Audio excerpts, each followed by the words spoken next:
praktike akoma, po dhe kur të kaloj urani në binjak, nuk është se sjell stabilitet në çështjet e tyre ekonomike. Pra, presim një periudhë që edhe mund të fitojnë shumë dhe mund të humbin shumë. Nga çka duhet të kemi më shumë? Dhe bilanci nuk është ai që duhet, po? Astrologjikisht, nga çka duhet të kemi më së shumti kujdes gjatë vitit 2026? Më shumë kujdes. Unë do ta shikoja si një vit shumë pozitiv. E vetmja gjë që mund të kemi kujdes është periudha e fundit qershorit, fillimit korrik, ku të gjithë, ku Plutoni në ujor me Jupiterin në diell bën një përballje vlerash. Është tani jemi të përgatitur në DNA-n tonë për të bërë një ndryshim të madh. Sepse vinë energjit, po sa ti je i përgatitur, sa je i thellë për ta pranuar ose për ta duruar ndryshimin, ose për të kaluar në një etapë të re të jetës tënde. Pra, është çështja që do ndahen gjërat pak me thikë, se Plutoni nuk fal. Ka nga ata që u vinë mundësit, por nuk janë gati për t'i pranuar. Prandaj themi që njeriu duhet të ketë shkollë, duhet të ketë talente, nuk është se fitohen gjërat lehtë. Kështu që kjo krizë do ndodhi në mes të vitit. Ata që mendojnë se çdo gjë fitohet aq kollaj dhe të tjerët që punojnë, punë e madhe se punojnë, punë e madhe se studiojnë, punë e madhe se kanë vlera, s'ka problem, mjafton të jesh i bukur, të kesh sharma, të jesh i ri vetëm kaq, edhe fiton çdo gjë, ata do ta kenë gabim. Kështu që aty prien gjërat me thikë. Mirë, e kemi ne... Do fitoj përvoja, do fitoj studimi, do fitojnë shumë vlerat dhe sidomos arti. E kam thënë, këtë vit do ndryshoj arti. Duke u futur Neptuni në dash, sjell ndryshim të madh në film, në teatr, në piktur, në muzikë. Edhe Leonardo da Vinci ka qenë në shenjën e dashit, kështu që po ju kujtoj që Neptuni duke u futur në shenjën e dashit jep shumë frymëzim dhe shumë forcë vepruese. Pas kanë fat ata në shenjën e dashit këtë vit. Mirë, e kemi kryeministrin ton Albin Kurti, i cili ditëlindjen e ka me 24 mars.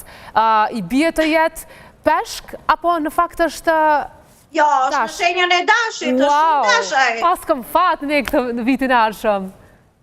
Po kanë fat, pati fat dhe tani që kishte ikur Saturni nga dashi në fakt, fitoi zgjedhjet, po Saturni do futet përsëri në dash tash në mes të shkurtit, kështu që e pret një pranverë vështirë. Por të shohim se si do ta kapërcej këtë prag serioziteti ose prag përgjegjësie, sepse kur ishte Saturni në dash me zgjedhjet në shkurt, pati pak vështirësi. Megjithatë, mund të vendosi edhe një pushtet afatgjat, sepse Saturni tregon edhe stabilizim afatgjat. Pra mund ta kemi më gjatë.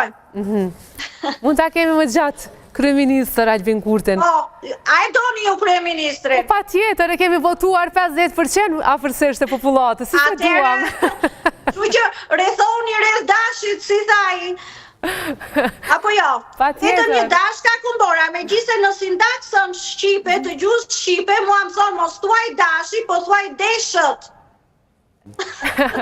Unë se them dot. Sido që tjetë zonja Meri, kënaqësi shumë e madhe që ju patëm sot, ju uroj nga zemra më të mirat për vitin 2026 dhe uroj që dhe ju të jeni një nga shenjat me fat. Unë jam akrep, po se nuk cilësova akrepët. E cilësove në fillim, bravo. Do kenë shumë karierë në 2026. Do jenë një nga shenjat që do cilësohen shumë në karierë.